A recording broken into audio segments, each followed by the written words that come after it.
આજથી થોડાક દિવસ પહેલાં ખેડૂત નેતા રાજુ કરપડા દ્વારા આમ આદમી પાર્ટીમાંથી રાજીનામું આપ્યું હતું.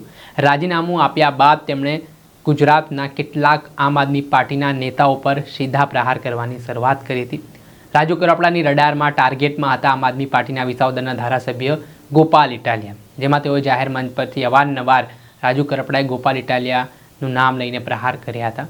જો કે હજી પણ રાજુ કરપડાએ આમ આદમી પાર્ટીના રાષ્ટ્રીય અધ્યક્ષ અરવિંદ કેજરીવાલને લઈને કોઈ પણ પ્રતિક્રિયા શબ્દ નથી કીધું અને તેમણે ઉપરથી કહ્યું કે હું આ નેતાઓનું સન્માન કરું છું. ત્યારે અમે રાજુ કરપડાથી સવાલ કર્યો કે ભવિષ્યમાં જો આમાં રાજુ કરપડાનું સમાધાન થાય છે આમ આદમી પાર્ટી સાથે, અરવિંદ કેજરીવાલ ગેરંટી લે છે, તો શું તેઓ જોડાશે? ત્યારે તેમણે શું જવાબ આપ્યો તે સાંભળો. ગુજરાતના એક બે નેતાઓ જ્યાં સુધી મહત્વની ભૂમિકામાં છે ત્યાં સુધી આ શક્ય નથી.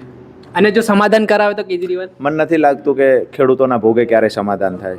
ખેડૂતોના ખંભા પર બંદૂક રાખીને કોઈ ફોડવાની વાત કરે. 2 કલાક પહેલાં કહ્યું છે કાંઈ કેસ થશે ખેડૂતો પર, તેમ છતાંય પાર્ટીને સહાનુભૂતિનો લાભ મળશે તો તમે એ નિર્ણય લઈ લો, ભલે કેસ થતો હોય. આવી રાજનીતિ ખેડૂતો જાહેર મંચ પરથી એવું કહે છે અમે તો વિધાનસભામાં ખેડૂતો માટે અવાજ ઉઠાવીએ છીએ ને ખેડૂતો માટે લડી રહ્યા. માત્ર મીડિયા સામે આવવાની વાત છે. લડતા હતા ઓલી વેદનાની ડાયરી ક્યાં ખોવાણીશ ક્યારેક પૂછજો તો ખરા. ક્યારેક તો પૂછી લેજો ઓલી ડાયરી ગામો ગામ હતી ક્યાં ખોવાઈ ગઈ. વાત એ છે કે એક બે નેતાઓ જ્યાં સુધી છે ત્યાં સુધી સમાધાન શક્ય નથી. વારંવાર નામ લીધા, કેટલા વાર નામ લેવાય છે. અમે હું નથી ઈચ્છતો કે મારે વારંવાર નામ લેવા. એક નેતા તો ખબર છે ગોપાલ ઇટાલિયા હશે, પણ બીજો નેતા કયો છે? સીધી વાત એ છે જેની ઉપર કેસ નથી થયા અને રાજુ કરપડા કાયમ નેતા કયો છે? નામ જે છે મેં કાયમ માટે નામ દીધા છે. મને તો હશે ને. અરે નામ તો વારંવાર બે જ વ્યક્તિ, એક ગોપાલ ઇટાલિયા તો આવી ગયો, પણ બીજું નામ બે જ વ્યક્તિનું નામ હું પહેલા દિવસથી બોલતો આવું છું. હું ત્રીજાનું બોલ્યો જ નથી. કેમ નામ લેવા? ને ખચકાટની ક્યાં વાત છે, પણ ક્યાં સુધી નામ લેવા? તો બીજો નેતાનું નામ લોકોને જેનો રિમોટ, જેની પાસે ગોપાલભાઈનું રિમોટ છે, કોણ છે બરાબર છે, એ સુરતથી મોનિટરિંગ થાય છે અને પાર્ટીની મુખ્ય જવાબદારી પર બેઠા છે, તો વારંવાર નામ લીધા છે. મને એવું નથી લાગતું ખરેખર નામ મારે લેવા જ જોઈએ. મને એવું લાગે છે કે બધી પીડાઓ છોડી અને આપણને ખબર પડી ગઈ કે અહીંયા ખેડૂતોનું હિત નથી, એ પ્લેટફોર્મ છોડી દીધું ને આપણા ખેડૂતોનું હિત જેમાં સમાયેલું છે એ દિશામાં આગળ વધવાનું કામ આપણે કરીએ.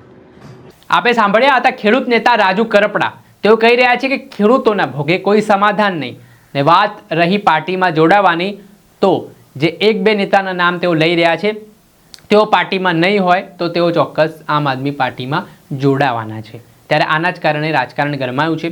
હજી રાજુ કરપડાએ કોઈ પણ રાજકીય પાર્ટીમાં જોડાવાના છે તેને લઈને સત્તાવાર જાહેરાત નથી કરી. આગામી 19 માર્ચથી તેમની એક યાત્રા ખેડૂતોને લઈને નીકળવાની છે, સંકલ્પ યાત્રા. ને જે સંકલ્પ યાત્રા મોટા ભાગે સૌરાષ્ટ્રમાં ફરવાની છે, જેના કારણે આમ આદમી પાર્ટીને એક મોટું નુકસાન પણ થઈ શકે છે. દર્શક મિત્રો, આવા જ નવા વિડીયો સાથે આપણે માહિતગાર કરતા રહીશું, એટલે નવજીવન ન્યૂઝ જોતા રહો.